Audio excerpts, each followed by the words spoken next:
28 થી લઈને 30 સપ્ટેમ્બર વચ્ચે વરસાદ વિઘ્ન બની શકે છે। ખેડૂતો માટે આ માઠા સમાચાર છે, ખેલૈયાઓ માટે તો છે જ, પરંતુ હવે એ સમજીએ કે આખરે કયા જિલ્લાઓમાં કેવા પ્રકારનું એલર્ટ જારી કરવામાં આવ્યું છે। તો રેડ એલર્ટ આખરે ક્યાં ક્યાં આપવામાં આવ્યું છે, 8 ઇંચથી વધુ વરસાદ ક્યાં ક્યાં સંભવ છે। તો આપ જોઈ શકો છો, સુરત, નવસારી, વલસાડ અને દાદરા નગર હવેલી, દમણમાં રેડ એલર્ટ આપવામાં આવ્યું છે, જ્યાં ભારે વરસાદ વરસી શકે છે। 8 ઇંચથી વધુ વરસાદ સંભવ છે। ઓરેન્જ એલર્ટ આખરે ક્યાં ક્યાં આપવામાં આવ્યું છે, તો અમરેલી, ભાવનગર, ભરૂચ, નર્મદા, છોટાઉદેપુર, તાપી અને ડાંગમાં ઓરેન્જ એલર્ટ આપવામાં આવ્યું છે, એટલે 4.5 ઇંચથી લઈને 8 ઇંચ સુધીનો વરસાદ વરસી શકે છે। 2.5 ઇંચથી 4.5 ઇંચ સુધીનો વરસાદ આખરે ક્યાં ક્યાં વરસી શકે છે તે આપ જુઓ તો ગીર સોમનાથ, જૂનાગઢ, રાજકોટ, સુરેન્દ્રનગર, બોટાદ, અમદાવાદ, ગાંધીનગર, ખેડા, આણંદ, વડોદરા, પંચમહાલ, દાહોદ, મહીસાગર, અરવલ્લી, મહેસાણા, સાબરકાંઠા, પાટણ, બનાસકાંઠા આ એવા જિલ્લાઓ છે કે જ્યાં યલો એલર્ટ આપવામાં આવ્યું છે, એટલે 2.5 ઇંચથી લઈને 4.5 ઇંચ સુધીનો વરસાદ અહીં ખાબકી શકે છે। હવામાન વિભાગે આગાહી કરી છે। હવે એ સમજીએ કે 29 સપ્ટેમ્બરે આખરે ક્યાં ક્યાં આગાહી કરવામાં આવી છે।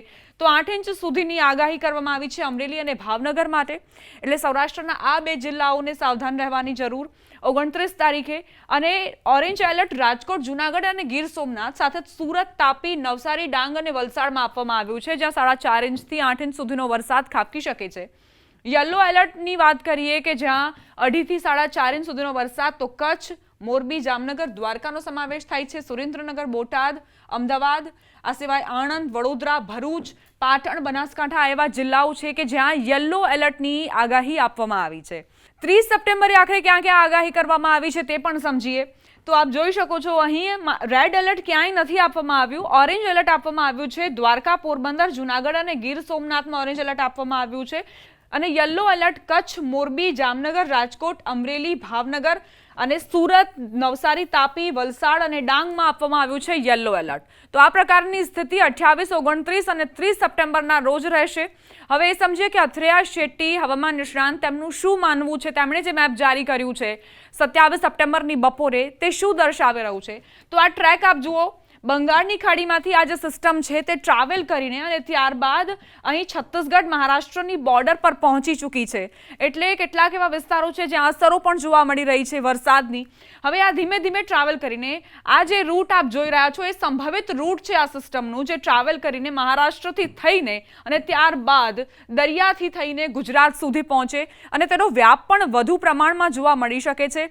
અત્યારની આ સ્થિતિ છે કે ડિપ્રેશન બની શકે છે, પરંતુ વાવાઝોડાની કેટેગરીમાં હજુ કોઈ પણ હવામાન નિષ્ણાંત તેને નથી દર્શાવી રહ્યું। જો અરબ સાગરમાં તે વધુ મજબૂત બને અને વાવાઝોડું બને તો એ આગામી સમયમાં તેના ટ્રેક પરથી અંદાજ આવશે, તેની તીવ્રતા પરથી અરબ સાગરમાં પહોંચ્યા પછી અંદાજ આવશે।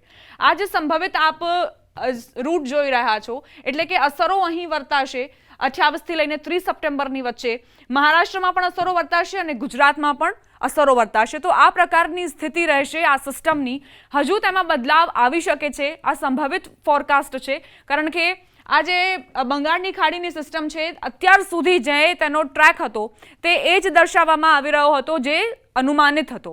હવે એ જ પ્રકારની સ્થિતિ એ સિસ્ટમ આગળ વધી રહી છે, એ જ રૂટ પર આગળ વધી રહી છે, એટલે જે અંદાજ લગાવવામાં આવ્યો છે તે સાચો સાબિત થઈ શકે છે।